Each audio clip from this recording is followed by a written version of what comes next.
Buya Muhammad Nasir yang menghadiahkan buku fikih dakwah dan risalah taklim dari pergerakan dakwah Mesir yang beliau tulis ulang dari terjemahannya dengan Risalatul Usra menjadi bagian daripada karya BKPR ini, dihadiahkan kepada para muassis BKPR ini. Lalu disusul Allahyarham Buya Hamka dengan pergerakan pemuda remaja masjid di Bandung ketika itu.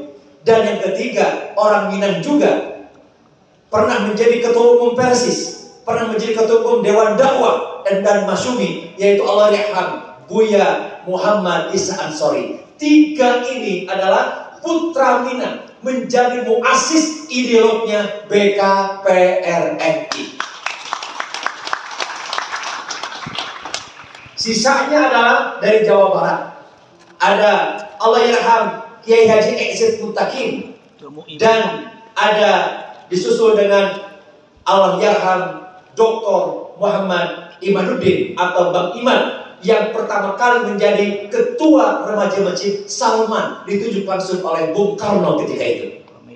Para tokoh itu berkoloni, lahirlah namanya BKPM, belum ada I-nya sebelum dideklarasikan BKPMI. BKPM sudah ada, hasil dari pergerakan para ideolog BKPR ini. Lalu ada kumpulan remaja masjid pada tahun 1976 se-Jawa, diinisiasi oleh tokoh-tokoh yang disebutkan tadi. Maka adanya BKPM yang kelak berkoloni pada tahun 1977, tepat pada tanggal 2 sampai 5 September, pada tanggal 17 sampai 20 Ramadan 1397, maka diisbatkanlah BKPMI. Belum ada R-nya, Badan Komunikasi Pemuda. Awalnya koordinasi sebelum komunikasi.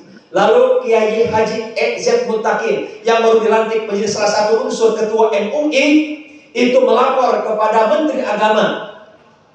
Gak tahu dari Minang juga mungkin karena ada Alam Syah Selatan, Palembang. Apakah ada orang kampung? Nah, beliau merubah atau mengusulkan jangan koordinasi tapi komunikasi. Maka berdirilah BKPMI pada tanggal 3 September 1977, dideklarasikan pada jam 11 malam, jam 22.40 waktu Indonesia bagian Barat, berdirilah BKPMI.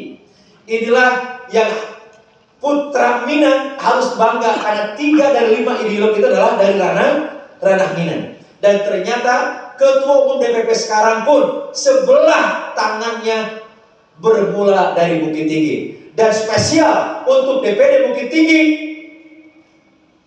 sebelum ada undang-undang daerah khusus atau daerah istimewa Bukit Tinggi, maka ini menjadi pencanangan kita BKPRNI sebagaimana amanah dari Pak Wakil Wali Kota tadi malam. Kita akan perjuangkan juga menjadi daerah istimewa Bukit Tinggi sebagai daerah perjuangan.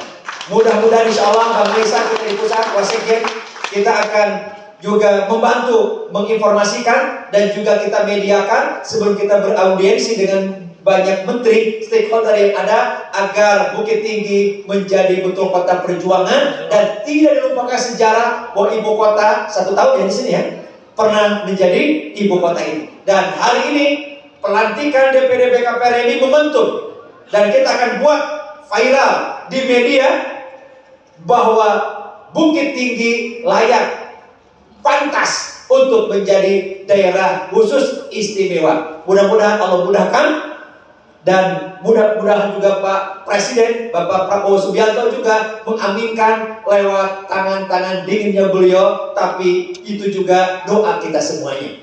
Mudah-mudahan pemimpin yang lahir dari masjid ini akan mampu membawa peradaban dunia dengan menjadikan negeri kita baldatun thayyibatun wa rabbun ghafur. DPP BKPRMI memberikan apresiasi tingginya atas telah dilantiknya. Yang pertama kemarin adalah DPW BKPRMI Sumatera Barat. Hari ini adalah DPD BKPRMI Bukit Tinggi. Nanti malam adalah DPD BKPRMI Tanah Datar. Ini spesial, Ketua Umum pun diculiknya pula hadir di sini dan Tanah Datar nanti malam. Ini kewenangannya harusnya tingkat wilayah, tapi karena Ketua Umumnya juga Sumando, maka tidak pantas layaknya meninggalkan tanah Minang ini sebelum diminum airnya dan sebelum dibaluri tubuhnya dengan air dari tanah Minang ini. Sekali lagi, apresiasi juga kepada Ketua Umum DPW yang telah meluncurkan Surau Leaders Cup. Dan ini menjadi inspirasi. Saya sudah minta izin juga kepada Ketua DPW, kita akan nasionalkan ini berbarengan dengan launchingnya pada puncak milad adalah Masjid Ramah Pemuda. Masjid Ramah Pemuda. Yang ada dari Kemenag dan DMI adalah Masjid Ramah Anak, Masjid Ramah Lansia, dan Masjid Ramah Difabel. Belum ada yang memperjuangkan Masjid Ramah Pemuda. Secara syariat, anak yang belum balik, lansia yang sudah usia sepuh, dan orang yang diberikan kebutuhan khusus secara fisik atau difabel tadi, secara syariat sudah mendapatkan rukhsah. Tapi yang taklif syar'i kepada pemuda remaja wajib mandatori datang ke masjid, itu belum tersentuh. Maka lewat mimbar ini kami pun menyuarakan pula, jika ada media massa di sini, ayo kita berisikan sosial media kita, perjuangkan Masjid Ramah Pemuda. Dimulai dari Bukit Tinggi. Setuju? Yang punya TikTok, Instagram, Facebook, yang punya YouTube, viralkan hari ini. Dimulai dari Bukit Tinggi, kita sampaikan kepada seluruh masjid di Nusantara ini, perjuangan gerakan nasional Masjid Ramah Pemuda. Indikatornya minimal 4. Yang pertama, pengurus masjid takmir DKM wajib menyertakan minimal 40% pengurus masjidnya disertakan anak muda. Buya, Pak Wakil Wali Kota, kami meneliti akhir tahun 2023, ternyata dari Aceh sampai Papua, dari bonus demografi 62% penghuni asli Indonesia hari ini, tidak lebih 15% saja pemuda remaja yang suka dengan masjid, tidak lebih. Maknanya, lapor juga kepada Bunda Kanduan, ada 85% pemuda remaja tidak suka dengan masjid. Ini tantangan bersama. Ternyata salah satu faktor utamanya adalah pemuda remaja tidak disertakan sebagai bagian yang memakmurkan masjid. Ada adigium yang bukan rahasia lagi. Jika pemuda remaja aktif di masjid, katanya buat masalah, berisik, menghabiskan anggaran kas masjid. Tetapi kami punya penelitian menyata, dari 15% pemuda yang aktif di masjid, maka masjidnya itu ramai banget, makmur, ramai, bukan hanya kegiatan. Kami buat contoh di Sukabumi, buat masjid 1 juta pemuda, bermula dari 6 kali 6, dibangun oleh pemuda remaja. Sebelumnya tahun 2000 sudah digagas, tapi itu mohon maaf, bahasa kasar anak pemuda, tidak diizinkan atau diusir oleh orang tua, oleh pengurus takmir, tidak boleh kalau ingin ada kegiatan. Maka kami buat 6 kali 6. Hari ini baru belum 2 tahun, tapi kas masjid 1 juta pemuda, per bulannya putaran uangnya 2 sampai 5 M. Putaran uangnya, bukan mengenal kotak infak, kotak amal, tidak menggunakan sama sekali. Bahkan sudah hampir 6 bulan sebelum ada program MBG, Masjid Ustaz Pemuda sudah melakukan dapur Masjid MBG dan tidak menggunakan 1% pun dari dana APBN. Tapi kami mampu memberikan makan 3 kali sehari, pagi 1.000, siang 1.000, malam 1000. Bahkan hari Jumat sampai 5000 porsi free of charge. Kami punya bar kafe 56 varian minuman sehat free of charge. Hampir setiap hari minimal banget 1000 sampai 1500 cup laris manis tanpa harus membayar spesial pun.